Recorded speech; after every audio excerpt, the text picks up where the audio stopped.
Hi guys, in today's video I'm gonna talk about 7 things I wish I knew earlier and I know ये topic थोड़ा different है मेरे बाकी के video से, बट आई नो कि ये आपको इंटरेस्टिंग लगेगा, so do watch till the end. तो सबसे पहले मैं बहुत इंटरेस्टिंग टॉपिक शेयर करने वाली हूँ which is about money, financial independent और stop thinking about becoming rich in your 20। ये दो स्टेटमेंट बहुत ही डिफरेंट स्टेटमेंट है एंड आई नो ये पीपल टू पीपल डिफर करता है, but according to me the most important thing is to become financially independent. As a middle class और a lower middle class we often like think कि financial मतलब हमारा सबसे पहले गोल होता है या फिर सबसे पहला चीज़ जो हमें जेन्युइनली खुशी देता है वो है फाइनेंशियली इंडिपेंडेंट होना। आई नो ये भी बहुत स्ट्रगल है as a lower middle class और मिडल क्लास के लिए भी, बट या वी अपने पूरे ट्रस्ट के साथ हम लोग उसमें काम करते हैं और फाइनेंशियली इंडिपेंडेंट होने से एक्चुअली अनलॉक हो जाता है बहुत सारा फ्रीडम हमारे लाइफ में। फर्स्ट इज कि थोड़ा बहुत कॉन्फिडेंस बूस्ट अप होता है, लेवल अप होता है और अपना जो भी हॉबी या पैशन है हम लोग उसके बारे में एटलीस्ट सोच पाते हैं और हम लोग ट्राई करते हैं कि we should opt for it. Yeah, I know it is difficult because we have to do certain work. For example, if you are an employer, corporate employer, so वो काम पहले करना पड़ता है, लाइक एम्प्लॉयमेंट करना पड़ता है विच अपने इंटरेस्ट का भी होता है, नहीं भी इंटरेस्ट का होता है, फिर उसी से हम अपना अच्छा खासा लाइक जो भी जॉब वॉब रहता है उससे ही हम अच्छा खासा अर्निंग कर पाते हैं। तो ये चीज़ रहता है। सो आई थिंक कि as a teenager we should not think of becoming like rich। मतलब हम सोशल मीडिया और बाकी के प्लेटफॉर्म्स में देखते हैं कि कोई XYZ है जो कि ही इज़ रिच और इसका हमें कुछ बैकग्राउंड नहीं पता, बट कुछ वीडियोस के कारण हमें लगता है कि he is like on a different level और वही सेम एज है और हम वैसे डिफरेंट लेवल, हम तो वो उधर तक पहुँचे ही नहीं। बट ऐसा नहीं होता है मेरे हिसाब से, क्योंकि हमें किसी का स्टोरी नहीं पता। तो rather than focusing on other और थिंकिंग अबाउट कि हमें उस वैसा करना है हमें भी, तो उससे अच्छा हम अपने बारे में सोचें और थोड़ा थोड़ा स्टेप लेके, मिनी बेबी स्टेप्स लेके हम अपने आप का को बेटर बना सकते हैं। I know it is too possible हो नहीं पाता, it is too difficult sometimes. हर दिन वही माइंडसेट से हम नहीं अपना डे स्टार्ट करते हैं, that is also an important part, but थोड़ा थोड़ा वो प्रैक्टिस से ही होगा। So discipline comes the second point. Discipline की वजह से हम प्रैक्टिस कर सकते हैं, एक्चुअली अपने लाइफ को बेटर कर सकते हैं। Not your 20s but your late 30s और योर 40s, ये सब चीज़ हम बेटर कर सकते हैं अगर हम स्टार्ट करें 20 से ही वर्क करना। So the next point over here is never ever stop learning. ये लाइन को मैं भी बहुत दिल से मानती हूँ। अगर आप कोई भी एज के हो या फिर आप कोई भी छोटा जैसे छोटा या फिर कोई बड़े से बड़ा कुछ भी सीख रहे हो, you should apply in your life and you should always and always learn something out of it. ये अपने like not only career wise हम बोल सकते हैं कि we have to learn because it is applicable in career wise, ऐसा नहीं होता है। डे टू डे लाइफ में भी या फिर कुछ भी चीज़ जो भी हम सीखते हैं इट अप्लाइज और वो कहीं ना कहीं काम आता ही है। नेक्स्ट वन इज कि हम इस चीज़ से काफ़ी स्ट्रगल करते हैं, नॉट ओनली हम अपने 20s में बट अपने 30s में 40s में तो और स्ट्रगल करते हैं, which is spend time with yourself. ये लाइन बहुत ही अपने आप में मतलब डिफ़िकल्ट है for an individual to actually apply on ourself. हम ये चीज़ से स्ट्रगल करते हैं कि हम खुद से अपना टाइम नहीं निकाल पाते अपने लिए, एंड विच इज़ क्वाइट हम सैड तो नहीं बोल सकते because it takes a lot of time, क्योंकि ये टाइम ही बहुत लगता है हमें ये मानने में कि हमें अपने आप को भी टाइम देना चाहिए। सो आई थिंक सबसे बेस्ट है ये छोटा सा हैक, क्योंकि ये मैं अपने आप भी अपने ऊपर भी अप्लाई करती हूँ, विच इज़ सबसे पहले अगर हम उठते हैं तो सबसे कुछ time like half an hour हो गया या फिर 15 मिनट्स और 10 मिनट्स, कुछ भी थोड़ा सा टाइम हम अपने लिए निकालें। Like start realising and start affirmations से आप स्टार्ट कर सकते हो। लाइक आप रिपीट कर सकते हो कुछ अफर्मेशंस, या फिर आप अपना अच्छे डेज को याद कर सकते हो, या फिर आप अपने आप को बोल सकते हो कि आज का दिन मेरा बहुत अच्छा जाएगा, कुछ इस तरह से। And this also can be a great help, right, क्योंकि ये मैं खुद पे भी अप्लाई करती हूँ and I can feel difference no matter what, मतलब ये थोड़ा सा चीज़ है, बहुत छोटा चीज़ है, बट बहुत लोग भूल जाते हैं। हम डेली बेसिस में कर पाना थोड़ा मुश्किल हो जाता है, लाइक बिकॉज बिजी है या फिर कुछ ना कुछ काम है और हर दिन एक जैसा नहीं रहता इस वजह से। बट या आई थिंक इसका हैबिट लगाना थोड़ा सा इम्पॉर्टेंट है अकॉर्डिंग टू मी, क्योंकि इससे कुछ ना कुछ better you feel and really कुछ ना कुछ हेल्प तो करता ही करता है। तो सिमिलर इसी टॉपिक से रिलेटेड है ये वाला topic, that is the power of morning. I know आजकल बहुत डिफिकल्ट हो गया है, लिटरली लोग स्ट्रगल करते हैं मॉर्निंग को प्रायोरिटाइज करना, लाइक जल्दी उठना अर्ली मॉर्निंग में। और आई नो ये जॉब के वजह से ही हो सकता है या फिर और भी कुछ रीज़न हो सकते हैं, जो कि लाइक घर पे इश्यूज हो गए या फिर कुछ भी रीज़न हो सकता है जिस वजह से we can't wake up early.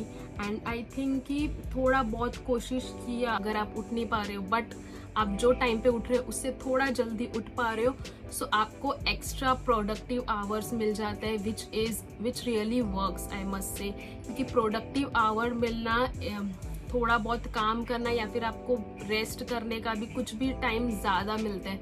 आप ये बोल नहीं सकते हो कि मेरा दिन छोटा हो रहा है, मेरे को दिन मतलब कम पड़ रहे हैं इवन, और इतना जल्दी जल्दी दिन जा रहा है। ये सब आप बोलना कम कर दोगे अगर आप जल्दी मॉर्निंग में उठना स्टार्ट करोगे। तो मैं तो अर्ली पर्सन ही हूँ, I love getting up early in morning. और नाइट में भी अगर मैं थोड़ा बहुत लेट हुआ तो भी मुझे मेक श्योर करना है कि मैं मॉर्निंग में जल्दी उठूँ। But due to my work कभी कभी ये हो नहीं पाता है, मुझे ये रेगुलर बेस पे परमानेंटली अपने लाइफस्टाइल में डालना है, बट कभी कभी तो हो ही नहीं पाता बिकॉज ऑफ माई वर्क, थोड़ा बहुत शिफ्ट वाला वर्क है इस वजह से।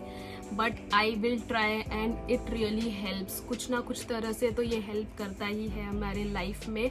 और एक्स्ट्रा टाइम हम अपने लिए निकालते हैं, वही बड़ी बात है, टाइम निकालना चाहिए, it is important. Next topic is recognise the dream moment. हमारे लाइफ में ऐसा कुछ ना कुछ दिन होगा जो बहुत अच्छा गया हो, may be it is in childhood या फिर अभी रिसेंटली या फिर कोई ओकेजन में लाइक फेस्टिवल या फिर बर्थडे में, ऐसा कुछ कोई भी स्पेशल मोमेंट्स तो होगा हमारे पास। बट हम उसको वापस रीथिंक करना, वो मेमोरीज में जीना हम भूल जाते हैं, वो मेमोरी को रिकलेक्ट नहीं करते हम। एंड आई थिंक कि ऐसा नहीं होना चाहिए। कुछ ना कुछ मेमोरी है जो हमें अपना फिर से सोचना चाहिए, उसके बारे में खुश होना चाहिए और ग्रैटिट्यूड फील करना चाहिए, which is very good part of your day to day life. छोटा सा इंजॉयमेंट ढूंढ लेना चाहिए और उसी से ग्रैटिट्यूड फील करना चाहिए। कुछ ऐसा बुरा चीज़ हो जाता है जिससे हमें बहुत सीखने तो मिलता है बट हम उससे हट नहीं पाते। हम वो बुरी चीज़ या फिर वो छोटा सा जो भी इंसिडेंट या फिर कुछ बुरा इवेंट हुआ वो लाइफ में, हम उसको लेके इतने टाइम तक सोचते हैं कि हम अच्छी चीज़ पे ध्यान नहीं देते और फिर वही चीज़ को लेते लेते इतना टाइम हो जाता है। मुझे नहीं लगता ये चीज़ सही है। हमें ग्रैटिट्यूड और ग्रेटफुल हमेशा हमेशा फील करना चाहिए, इवन छोटी चीज़ से भी।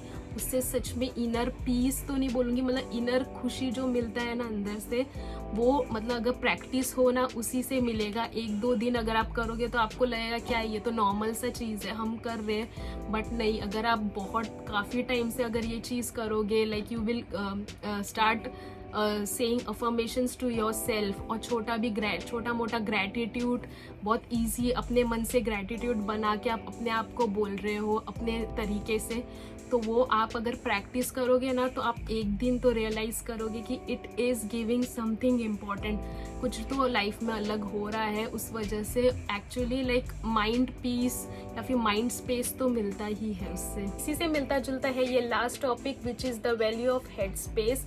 हमें इम्पोर्टेंस देना चाहिए अपने इनर पीस को, और एक मेंटल क्लैरिटी होना चाहिए हमारे अर्ली 20s में, हमारे लाइफ में इनफैक्ट, कि हम मतलब प्रॉब्लम्स और ओवरथिंकिंग और नेगेटिविटी, ये सब चीज़ हमारे दिमाग में आई मस्ट से कि ये डेली बेसिस पे चलता रहता है, which is unhealthy for ourself, right.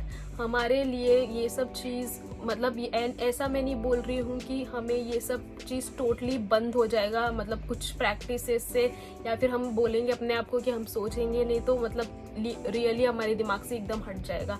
ऐसा तो नहीं होगा, मतलब ये शायद ही इम्पॉसिबल है, क्योंकि we have that imagination power. तो हम बहुत सारा मतलब नेगेटिव थॉट्स या फिर बहुत ओवर थिंक कर ही लेते हैं। बट 20s के टाइम, लाइक अर्ली 20s के टाइम ये चीज़ काफ़ी होता है। मतलब इवन छोटे से छोटा स्टेटमेंट हमें एक ओवर थिंक लेवल पे चला जाता है हमारे, या फिर एक कोई भी स्टेटमेंट, चाहे वो एक स्ट्रेंजर क्यों ना बोला हो या फिर कोई नोन या फिर कोई क्लोज वन क्यों ना बोला हो, वो स्टेटमेंट रियली वो टाइम पे अफेक्ट करता है। आपको अपने लेटर एज में ही पता चलेगा कि वो चीज़ मैटर ही नहीं करता है। आई मस्ट से कि वो मैटर नहीं करना चाहिए और करेगा ही नहीं वो मैटर वो लाइफ में। I also wanted to share with you guys that I overthink a lot. मैं छोटे से छोटे चीज़ को भी ओवर थिंक करती हूँ, और मेरी लाइफ में कुछ अच्छा हुआ हो मैं उसे भी ओवर थिंक करती हूँ। फिर ओवर थिंक करने से आई थिंक कि वो ख़राब ही हो जाता है या फिर एक नेगेटिव पेज पे चला जाता है। And I don't want to be negative in my life, या फिर मुझे मेरा जो भी बेस्ट मोमेंट रहेगा उसमें भी मैं नेगेटिव ढूंढूंगी तो मैं उसमें भी मतलब सैड रहूंगी, मैं हैप्पी और या फिर खुश तो हो ही नहीं पाऊंगी। और मुझे ऐसा लगता है कि आपको पता नहीं चलेगा आपके अर्ली 20s में कि आप सच में नेगेटिव थॉट्स में जीते हो या फिर आप बहुत कुछ ज़्यादा ओवर थिंक कर लेते हो। तो ये भी बहुत सब्जेक्टिव चीज़ है। आई डोंट नो कि ये सबको समझेगा कि नहीं, कि काफ़ी चीज़ से मैंने डील किया है कि मैं ओवर थिंक करूँगी, फिर मैं वो कुछ भी अपॉर्चुनिटी भी हो मैं उसमें ओवर थिंक करी तो मैं वो कभी एक्सेप्ट भी नहीं कर पाऊँगी और वो चीज़ मेरी लाइफ में भी नहीं हो पाएगा। तो इस चीज़ को मैं ओवरकम करने के लिए I mostly try to write things. Write ज़रूरी नहीं कि आप अपना पूरा दिन लिखो या फिर कुछ जर्नलिंग करो। You can make a to do list, short to do list बनाओ, उसमें से वो पूरे दिन वो काम करो। फिर एट द एंड अगर आप वो टू डू लिस्ट को देखते हो तो उसमें एक अलग ही खुशी मिलती है कि एटलीस्ट मैंने 50% तो किया या फिर एटलीस्ट मैंने 80% तो उसका अचीव किया। दैट इज़ द थिंग कि मैं उससे ओवर थिंक नहीं कर पाती हूँ। और ये प्रैक्टिस करना बहुत इंपॉर्टेंट है, एक डिसिप्लिन से मेंटेन करना इज़ इम्पॉर्टेंट। तो थोड़ा बहुत टाइम लगेगा इसको एकदम हैबिट में लाना। कोट्स, अगर आप अफर्मेशन कोट्स या फिर ग्रैटिट्यूड कोट्स वो चीज़ आप लिख सको अपने बुक में या फिर अपने कोई भी एक नॉर्मल से बुक में या फिर नॉर्मल से पेज में, and you can actually stick in your wardrobe या फिर किधर ऐसे स्टिकी नोट्स जैसा रहता है उसमें कुछ अफर्मेशन लिख के स्टिक करो कि रीड करोगे तो कुछ ना कुछ पॉजिटिव अंदर आ ही जाता है। और पॉजिटिव लाइफ में मेंटेन करना is very important according to me. तो बोलती हूँ कि सबको यही फॉर्मूला अप्लाई करना चाहिए कि how to become positive, and बहुत इंपॉर्टेंट है ये लाइफ में। इससे बड़े बड़े डिसीजंस भी हम लाइफ में ले पाते हैं। बहुत सारे मुश्किलें लाइफ में तो आते रहेंगे, बट पॉजिटिव रह के हम लोग वो मुश्किल का सामना करेंगे, that is very big achievement. That's it for today's video, and if you like my video, do like, share and comment to my channel, and don't forget to subscribe. I can't wait to share with you more. और ऐसे video आपको अच्छे लगते हैं तो आप मुझे comment में ज़रूर बताना, मैं और भी वीडियोस लाऊंगी इसी टॉपिक पे, और बहुत सारा चीज़ हम आपस में शेयर भी कर पाएंगे। एंड या बाय।